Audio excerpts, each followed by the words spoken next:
আসসালামু আলাইকুম প্রিয় দর্শক, আমন্ত্রণ জানাচ্ছি ফেস্টক বিডিতে। 10ই এপ্রিল সংসদে একটা বিল পাস হয়েছে। বিলটার নাম হচ্ছে জামুকা বিল। মুক্তিযুদ্ধে পাকিস্তানি বাহিনীর সহযোগী হিসেবে জামায়াতের নাম বহাল রেখে জামুকা বিলটি পাস হয়।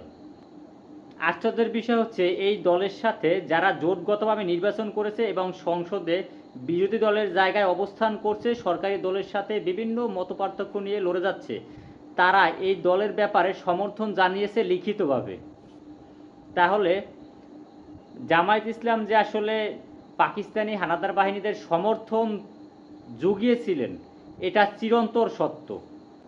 তাহলে আমরা বুঝতে পারি যে অতীত বা ইতিহাস আসলে কখনোই ছেঁটে ফেলা সম্ভব না, কারণ ইতিহাস আপনাকে বারবার মনে করিয়ে দেয় আপনার বর্তমান বা ভবিষ্যৎ কোন দিকে যাবে। দর্শক, ভিডিওটি ভালো লাগলে লাইক, সাবস্ক্রাইব এবং শেয়ার করতে ভুলবেন না। আসসালামু আলাইকুম।